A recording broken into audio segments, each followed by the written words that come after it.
Querido, glória a Deus. Se você não me conhece, sou Fabrício, co-pastor aqui nessa casa, pastor ali da igreja de Pinhais. Com muita alegria, entendo a responsabilidade que é ministrar a palavra do Senhor e oro para que o Senhor faça a vontade dele, como tem feito nesse culto aqui. Eu sempre que começo os cultos, eu começo dando meu testemunho. Sou pai de 4 meninas, um sonho ter uma família grande. E para a honra e glória do Senhor, tenho lá em casa 4 meninas amáveis, amorosas, coisa que eu sonhei lá na minha adolescência, que eu achava que talvez parecia ser impossível, o Senhor fez. Minha família é um projeto de Deus, um projeto que ardia no meu coração, um sonho que Deus realizou, e por isso eu sempre começo as minhas ministrações contando esse testemunho. Mas sem mais delongas, eu gostaria de convidar você a abrir a sua Bíblia no livro de João, capítulo 3, João, capítulo 3, verso 30, João, capítulo 3, verso 30.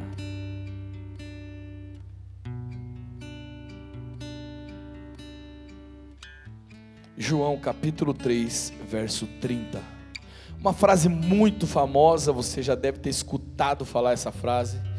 Essa frase é uma das frases mais extraordinárias proferida por um ser humano na Bíblia. E essa frase diz: é necessário que ele cresça e que eu diminua. Repita comigo assim: é necessário que ele cresça e eu diminua. Feche seus olhos. Querido amado Deus, eu quero entregar esse momento ao Senhor. O Senhor conhece o coração de cada um que aqui está.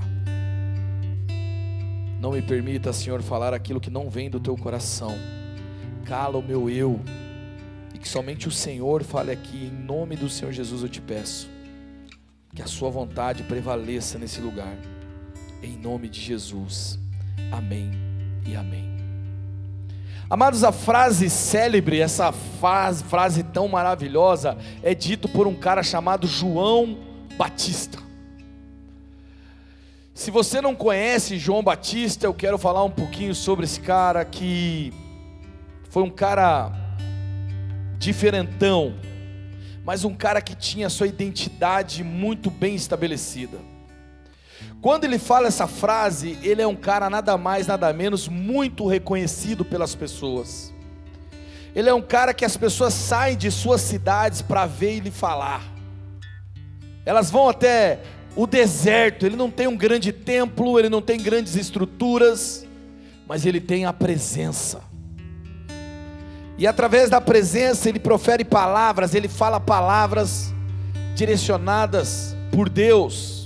Adverte, orienta e batiza a muitas pessoas. João Batista. Essa frase não foi dita no momento de derrota, não foi dita no momento de fracasso, ela não foi dita por alguém que não tinha mais nada a perder. Ela foi dita por uma pessoa que era muito reconhecida. Eu quero mostrar para você aqui como ele era reconhecido. Mateus capítulo 3, verso 5 diz assim, Mateus capítulo 3, verso 5: pessoas de Jerusalém, de toda a Judéia e de toda a região ao redor do Jordão iam até ele. Meu irmão, João Batista era super relevante para a sua época.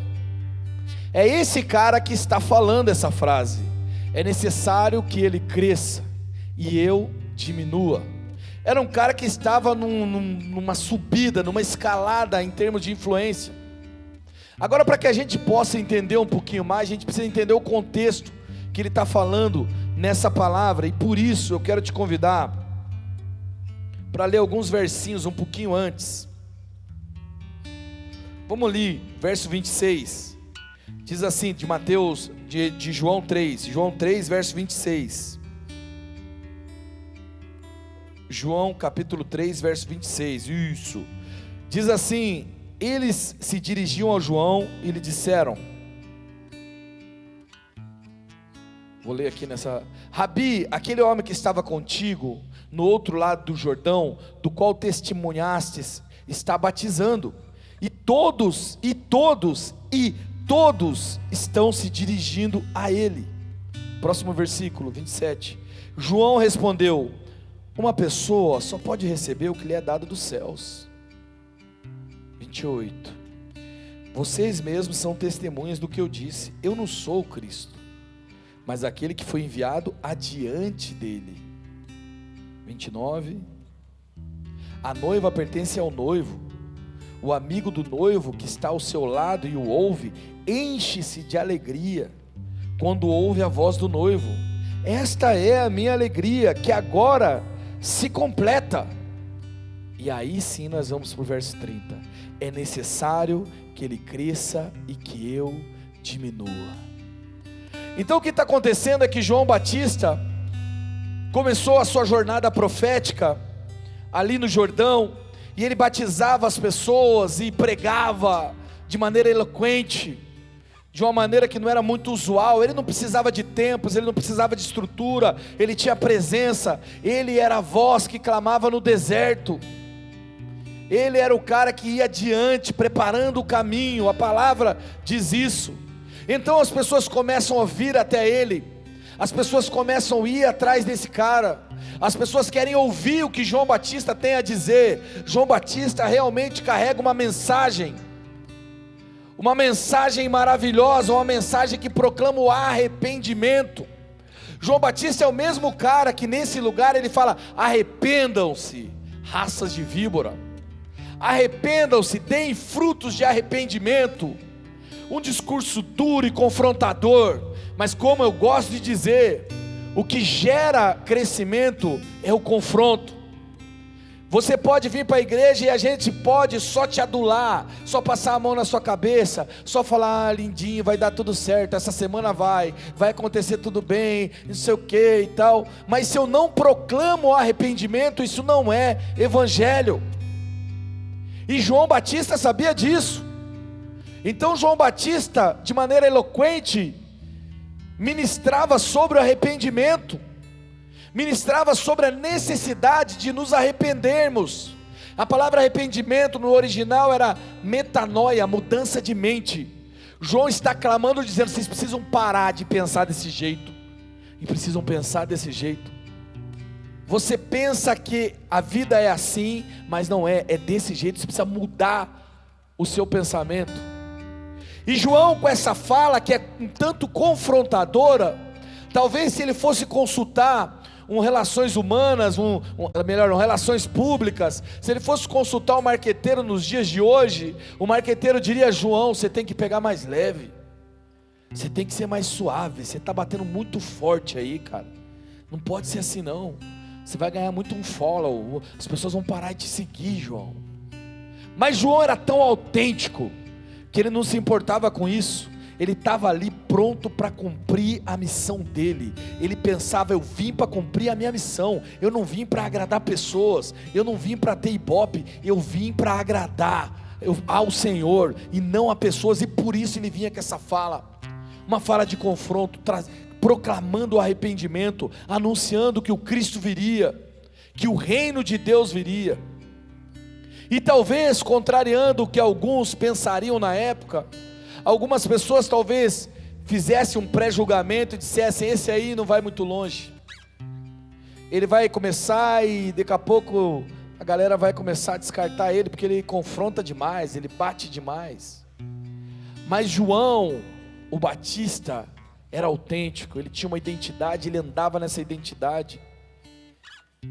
E contrário a essas especulações, as pessoas começam a se aglomerar, as pessoas vêm ver o que João fala, o que esse cara está falando. E aqui, nesse verso que eu falei para você um pouco antes, lá em Mateus, não precisa colocar, diz que as pessoas vinham da Judeia, de Jerusalém, de toda a região ao redor do Jordão, só para ouvir o que João tinha a dizer. João era o pregador do momento, era o nome que todos conheciam, era a voz que movia as nações ali, naquele momento.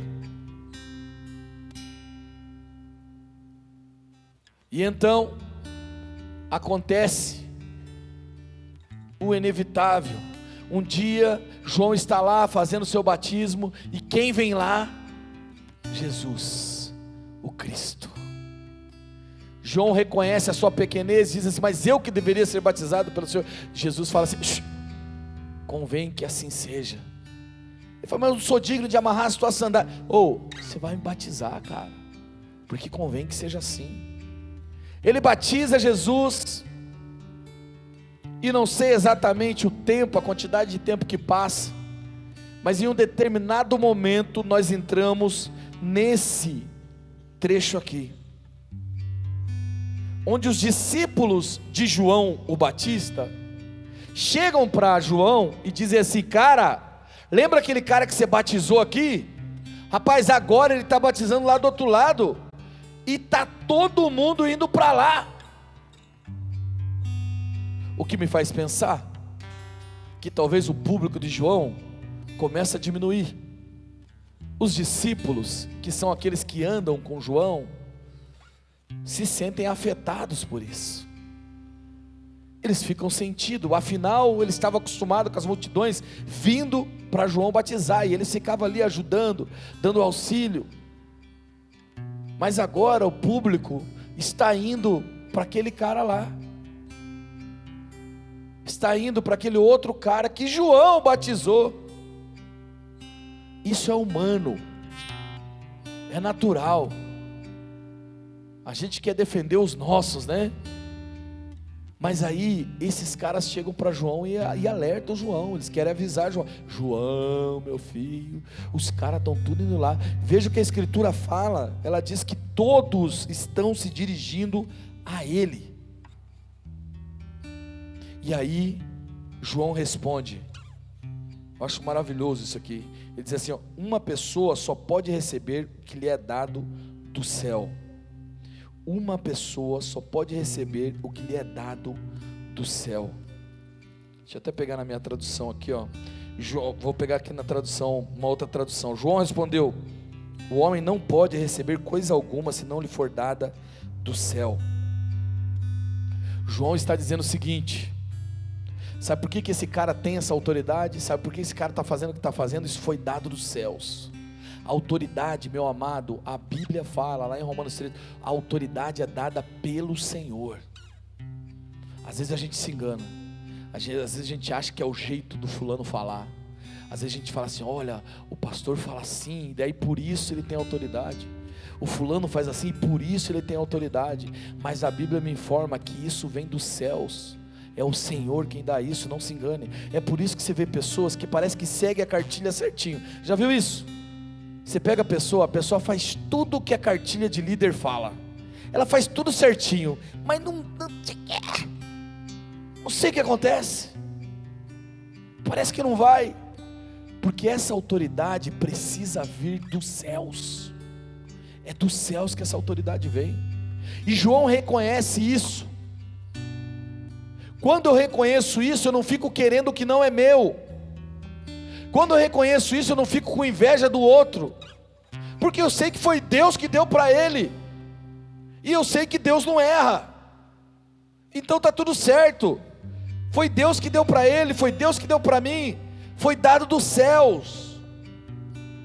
E aí no versículo 28 ele diz assim: vocês mesmos são testemunhas do que eu disse. Eu não sou o Cristo, mas sou aquele que foi enviado adiante dele. Eu acho isso maravilhoso. Ele estava sendo muito requisitado. As pessoas olhavam: João, nossa, esse cara é demais. E é muito fácil, meu amado, é muito fácil você se enganar quando as pessoas começam a te elogiar. É muito fácil você se perder quando você passa e todo mundo fica: uau, você é demais, nossa Maia, como você canta, você e sua esposa são demais, meu Deus. A gente entende, é normal a admiração, mas a gente sempre tem que guardar o nosso coração, porque senão a gente começa a achar que é a gente mesmo, e não é, a gente sabe. Eu por muitas vezes, meu amado, vou confessar uma coisa para você, parece que eu falo aqui com você, parece que eu estou com muita segurança, mas às vezes eu tenho muito temor e tremor, E às vezes você me vê naquela caixa ali, ó, e parece que eu estou assim, super confiante, mas eu estou assim: Senhor amado, me ajuda, eu não tenho nada aqui, tem que ser o Senhor, vem na frente, Senhor, vem na frente. E eu me lembro de uma vez, uma vez que eu vim ministrar aqui, meu Deus, a igreja estava lotada, e começou a me dar um pane. Eu sei que não parece, ou eu tento fazer com que não pareça, mas às vezes eu olho e, cara, falar em público. Alguém tem medo de falar em público aqui? Deixa eu ver. Então vou pegar você que é para falar. Não, brincadeira. Vamos curar esse trauma. É brincadeira. Cara, falar em público é um negócio assustador. Sabe por quê? Porque tá todo mundo aqui, ó. Tenho certeza que tem alguém que não gosta do jeito que eu falo. Tem alguém que não gosta. Você se dispõe a ser julgado pelas pessoas.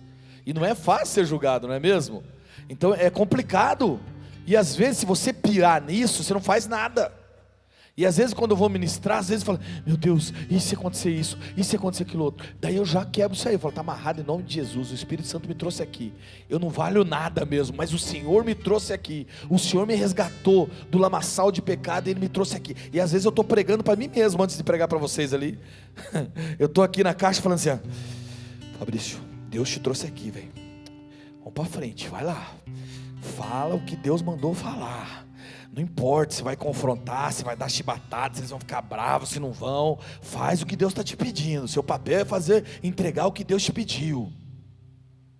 Quando eu entendo, meu amado, que esse versículo, quando eu entendo a minha identidade, eu não quero ser outra pessoa.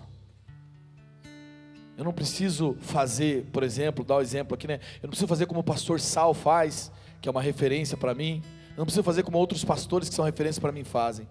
Eu posso me mover na minha identidade. E está tudo bem, porque eu sei que eu recebi isso de Deus. João está falando isso.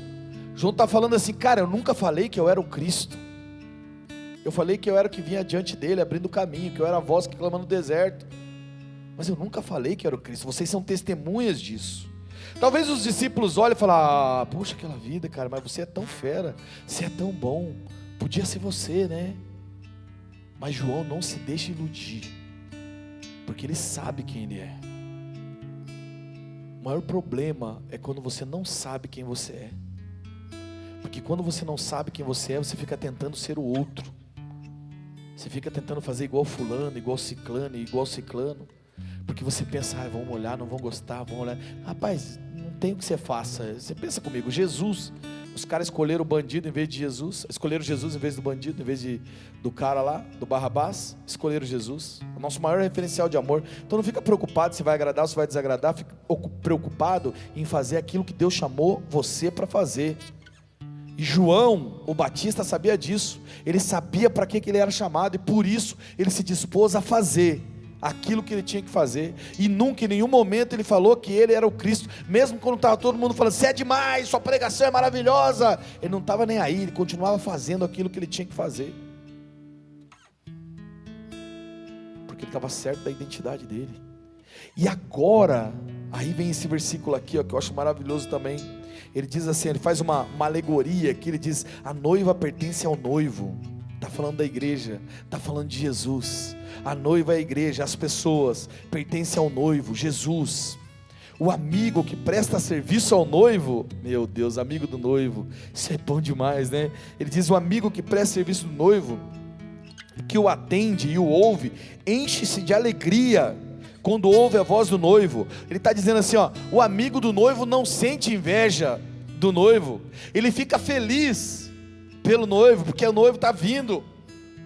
E ele diz assim: essa é a minha alegria, que agora se completa, alcança plenitude.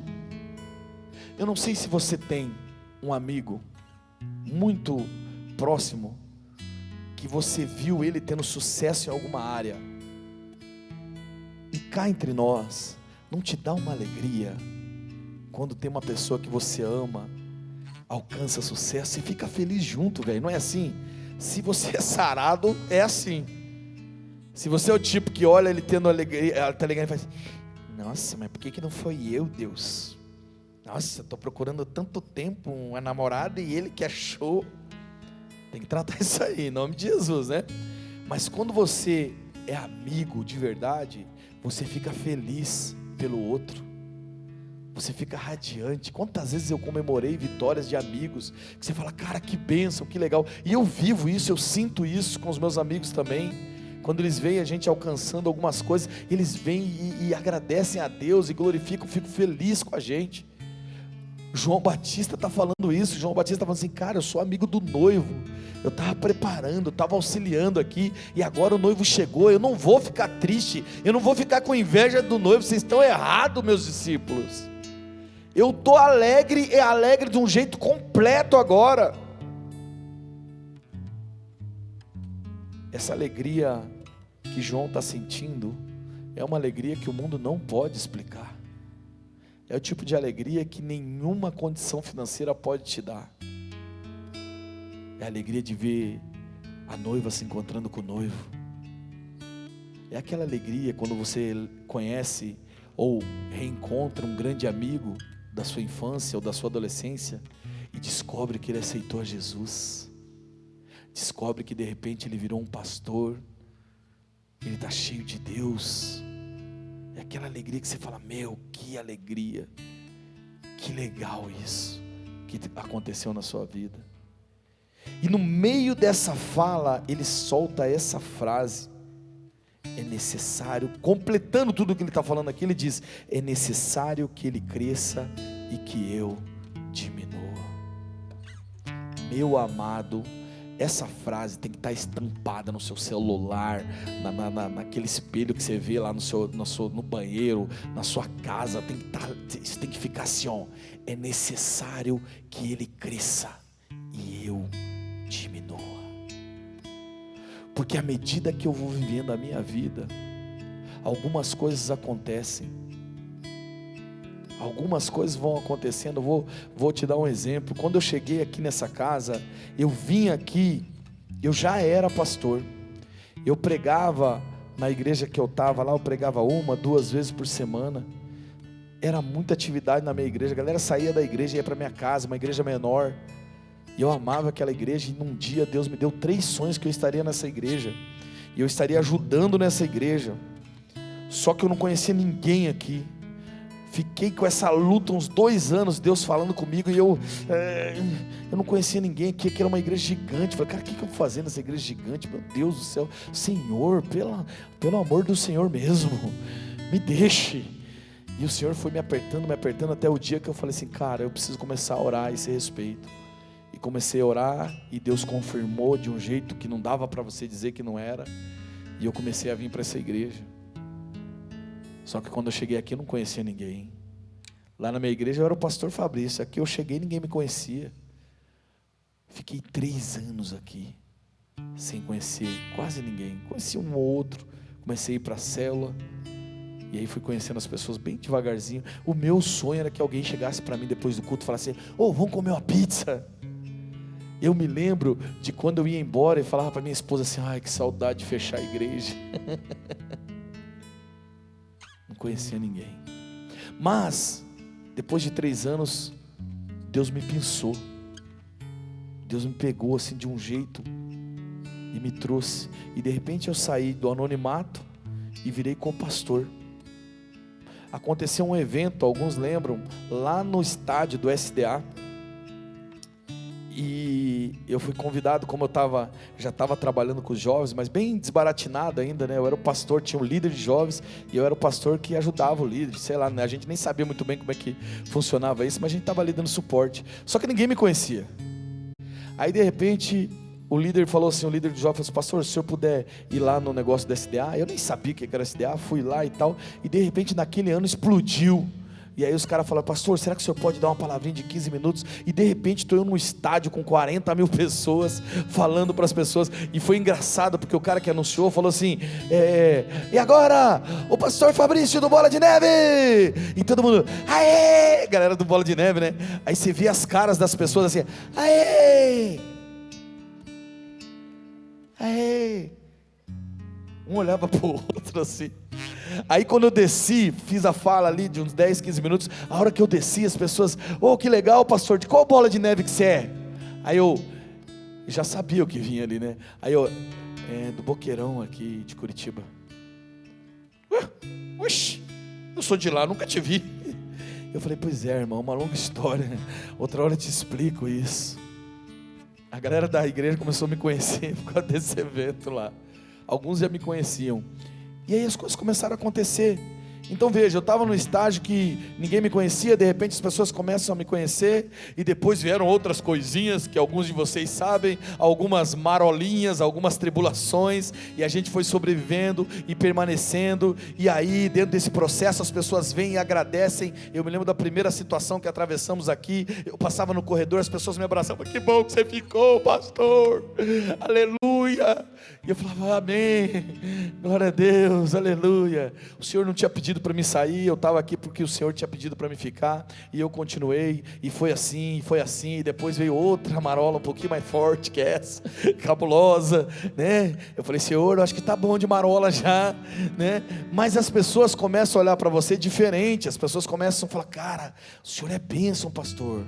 E eu falo, oh, que bênção, glória a Deus. Mas eu não posso me enganar. Desculpa falar isso com vocês desse jeito, rasgado, como diz a minha amiga Camila Barros, a minha amiga, vê no YouTube e virou minha amiga. Então, mas o que acontece, meu amado? O que você precisa entender? Que eu não vou ficar falando para as pessoas assim, não, parece uma pseudo-humildade, né? Você fica assim, não, toda hora que alguém me fala assim, não, é Deus, eu sei que é Deus, eu sei que é Deus, eu sei que é só Deus, é Ele que tem que crescer, eu preciso diminuir. E como eu estava falando para você, às vezes antes de entrar eu estou ali, e eu falo, Deus, por que o Senhor me escolheu? Eu não consigo entender. Por que o Senhor me escolheu? Eu não mereço. E Ele diz assim, realmente não merece, e é por isso que eu te escolhi. Porque você está ciente que não merece. Porque se eu subo aqui, achando que eu mereço estar aqui, achando que eu sou o cara, eu estou errado. Completamente errado. Porque se não é a graça do Senhor, se não é a misericórdia do Senhor, nós somos consumidos. E João sabia disso. João está falando, é necessário que Ele cresça e que eu diminua. Agora vamos levar isso dentro de uma tipologia interna, dentro de você. É necessário que Ele cresça e você diminua. É necessário que a vontade dEle cresça e a sua vontade diminua. Em outras palavras, quando você aceita Jesus como seu Senhor, você precisa entender que agora quem manda é Ele, não é você. Então por que você está brigando, querendo que as coisas aconteçam do seu jeito? Se você está brigando porque quer que as coisas aconteçam do seu jeito, você não pode falar esse versículo. Esse versículo não faz parte da tua história. Porque se é necessário que Ele cresça, é necessário que Ele cresça dentro de você. A vontade dEle precisa crescer dentro de você.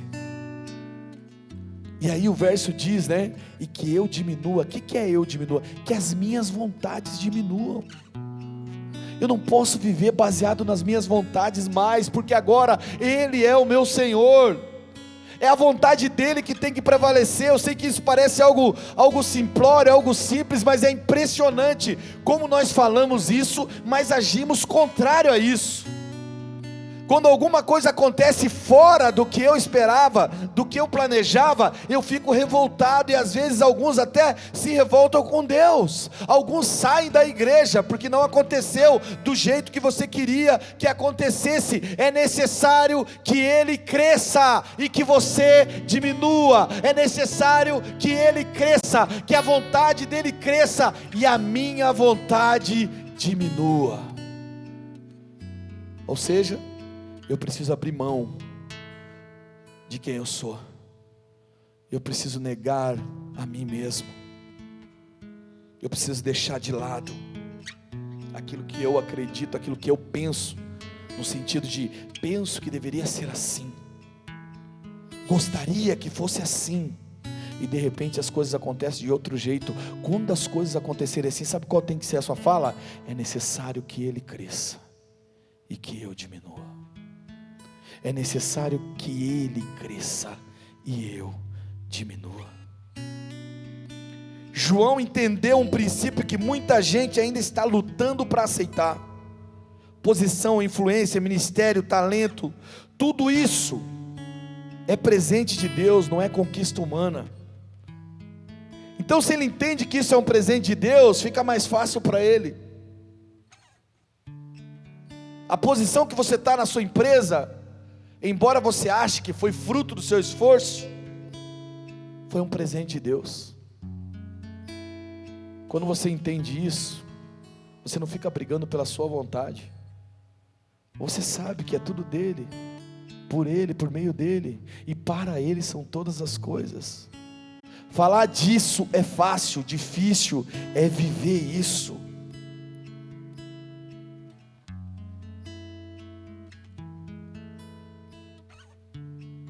Essa briga existe, não é de hoje. Essa briga existe desde o jardim do Éden.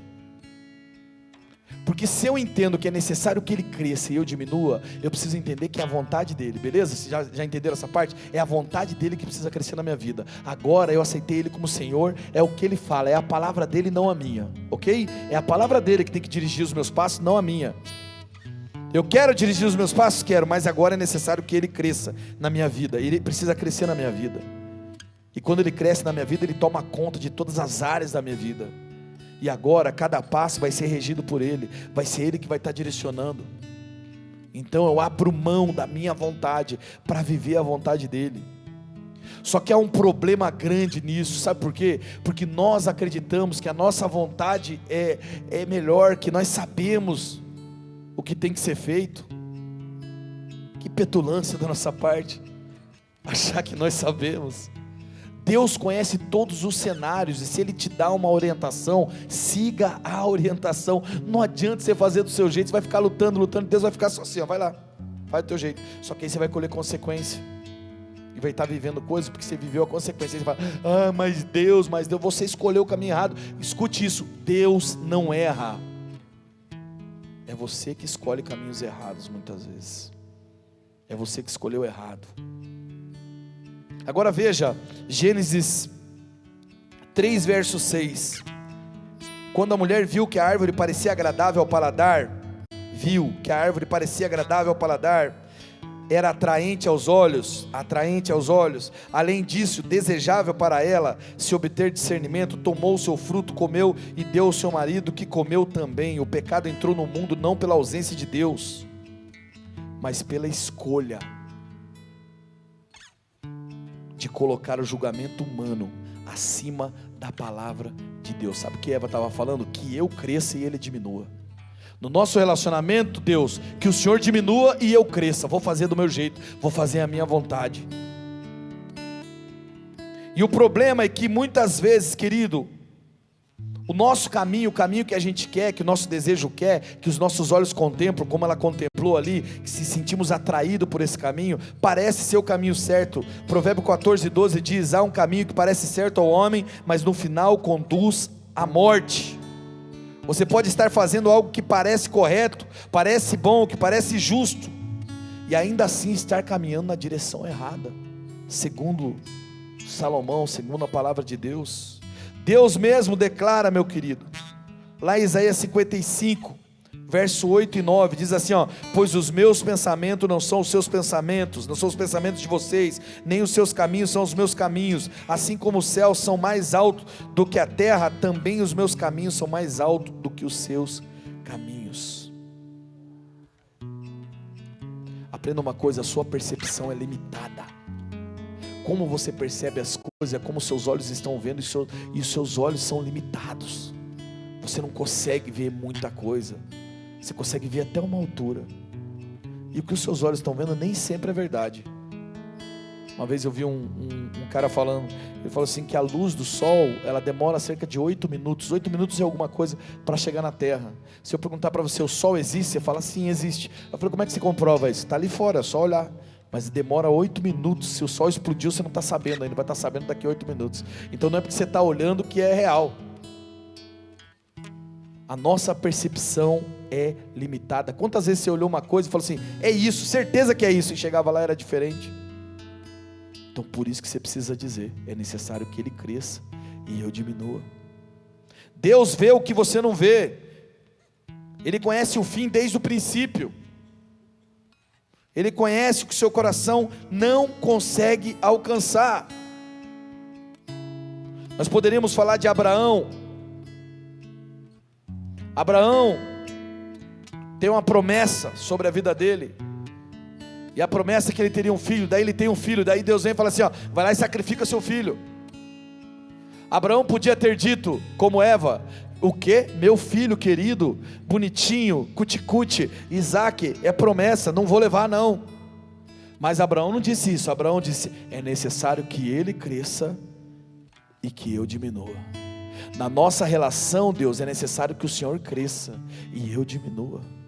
Eu abro mão da minha vontade, não parece fazer sentido para mim, mas eu vou fazer o que o Senhor está pedindo. Ele leva o filho lá, e quem conhece a história sabe que na hora, tchan, Deus vem, intervém. E Deus fala para ele assim, cara, fica tranquilo, não precisa. Humanamente não fazia sentido, contradizia tudo que Abraão havia esperado. Mas Abraão caminhou, colocou a vontade de Deus acima do amor profundo que ele tinha por Isaac. E Deus respondeu lá em Gênesis 22:12, não toque no rapaz, não lhe faça nada, agora sei que você teme a Deus, porque não me negou o seu filho, seu único filho. Existem inúmeras passagens bíblicas, eu separei muitas passagens bíblicas aqui, não vou falar, mas inúmeras passagens que nos mostram as vantagens de obedecer a voz de Deus, de falar dentro da nossa relação, que Ele cresça e eu diminua.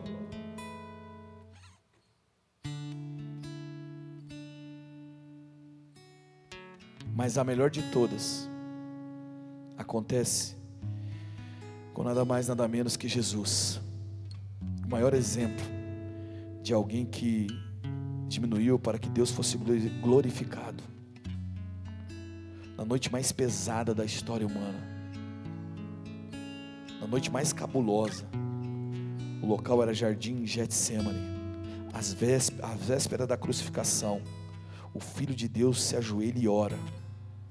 Lucas 22:42 diz, Pai, se queres, afasta de mim esse cálice, contudo, não seja feita a minha vontade, mas a tua. Sabe o que Jesus está dizendo?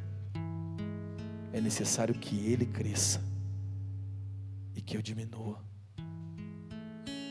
Jesus não foi para a cruz por obrigação, Ele foi por escolha, pela mais pura entrega que o mundo jamais testemunhou, que o mundo já testemunhou. Essa entrega mudou tudo. Nós podemos conferir isso lá em Filipenses 2:8, e sendo encontrado em forma humana, humilhou-se a si mesmo e foi obediente até a morte, e morte de cruz.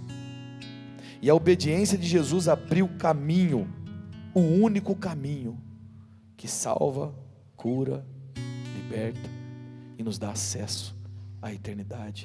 Porque Jesus disse, através desse ato, eu enxergo Jesus dizendo que Ele cresça e eu diminua. Que Ele cresça e eu diminua.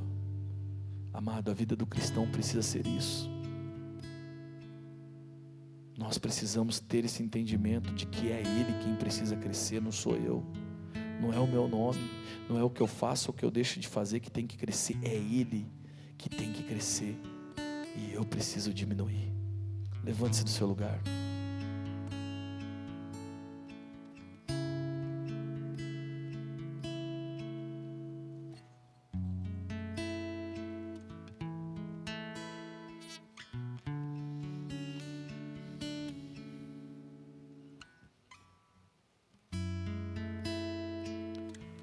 Talvez você veja aqui hoje em busca de uma resposta, em busca de uma cura, em busca de algo. E o que eu estou te entregando é um princípio extremamente valoroso. É o entendimento de que é necessário que Ele cresça. Talvez isso está acontecendo na sua vida para que Ele cresça. Porque tem coisas, amado, que precisa acontecer na nossa vida para que a gente venha para a igreja, infelizmente. Tem coisas que fazem você buscar a Deus. Hoje mesmo eu estava visitando um casal e ele me contando como é lá de Pinhais. Ele estava me contando como é que eles chegaram na igreja. Eu falei, pastor, o bicho estava pegando para o meu lado.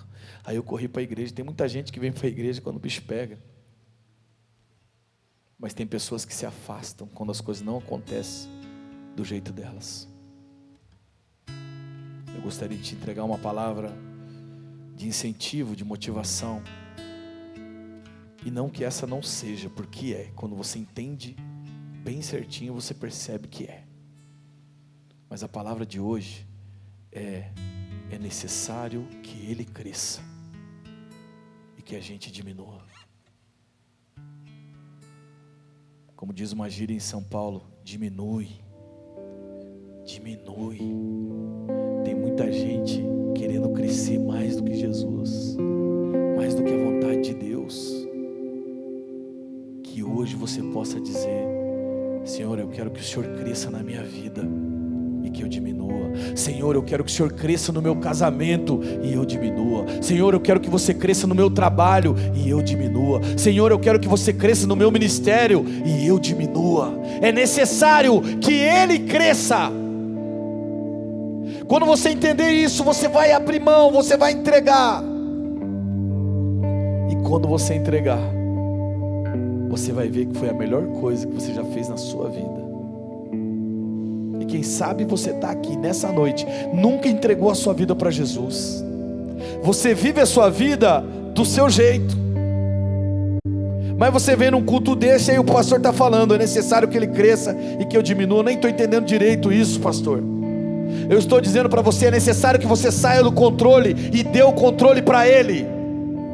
É necessário que você deixe as suas vontades, deixe de viver de acordo com as suas vontades e comece a viver de acordo com a vontade dEle. Eu posso te garantir que essa é a melhor escolha da sua vida.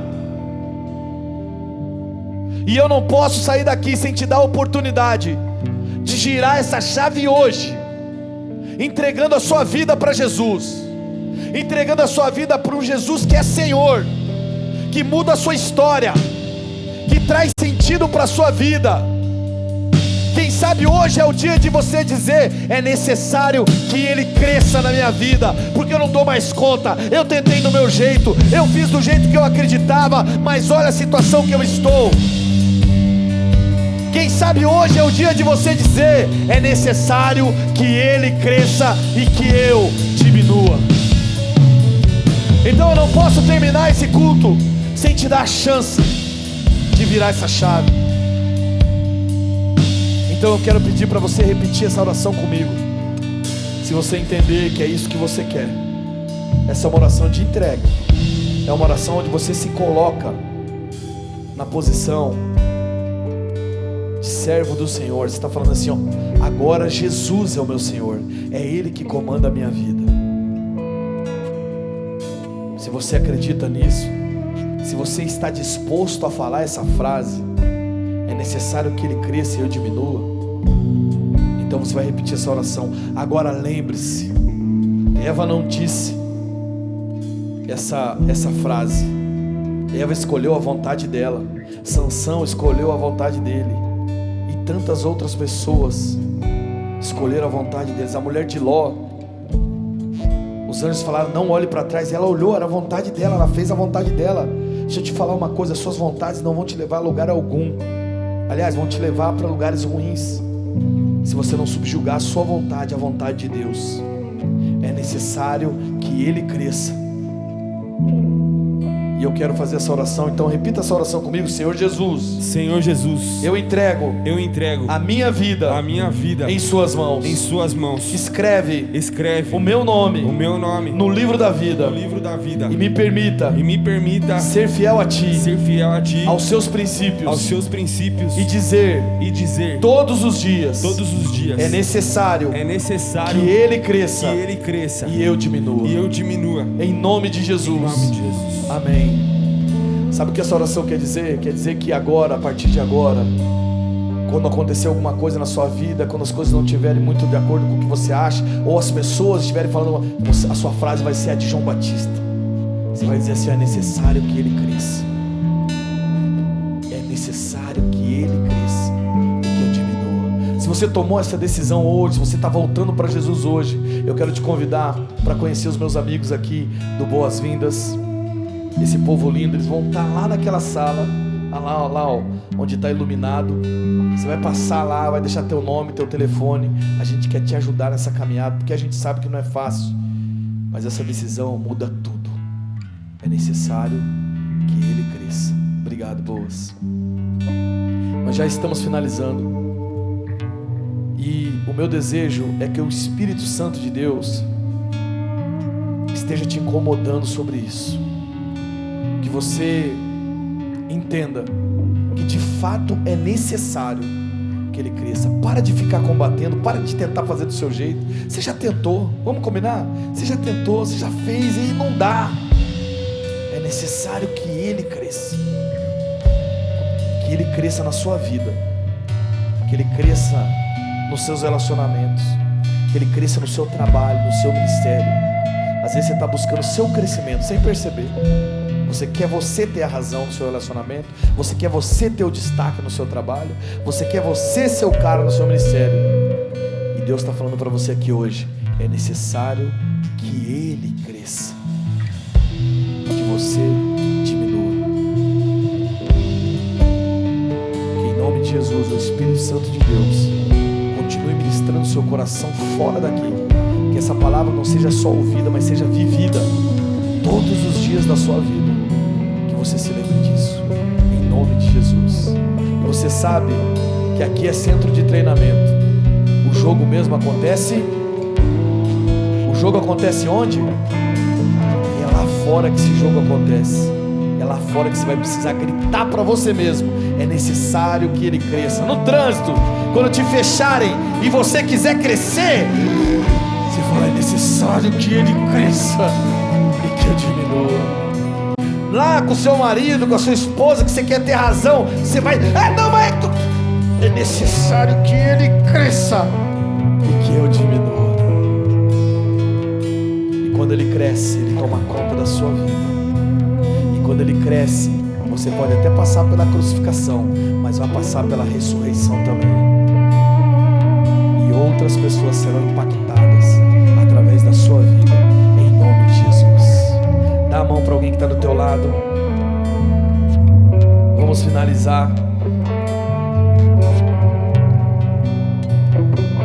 Gente, eu preciso que você me ajude com esse Pai Nosso. Nós costumamos terminar os nossos cultos com o Pai Nosso. Eu peço para você dar a mão, para você lembrar que nós somos família, que você não está sozinho, que você pode contar com alguém.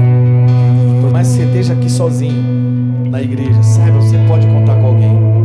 Não, mas eu sou meio orgulhoso, eu sou meio tipo. É necessário que ele cresça e que você diminua. A minha oração é que o Espírito Santo fique no seu ouvido toda hora. A hora que você começar a se crescer, ele vai falar assim: é necessário que ele cresça e você diminua. Mas eu tenho razão, mas é necessário que ele cresça e você diminua. Amém? Vamos orar o Pai Nosso. O Pai Nosso de alguém que morreu para si mesmo, de alguém que tomou a sua cruz e que segue Jesus com alegria e com ousadia. Oremos todos. Pai nosso que estais nos céus, santificado seja o teu nome, venha a nós o teu reino.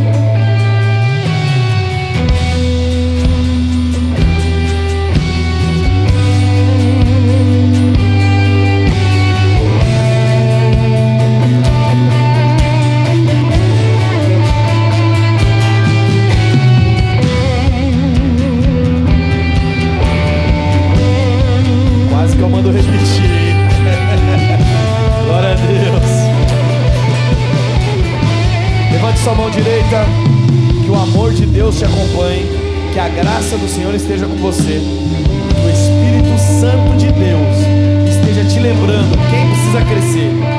Não é você, não é a sua carreira, é Ele que precisa crescer na sua vida. Você diminui. Que Deus te abençoe, em nome de Jesus. Nós amamos vocês. Deus abençoe.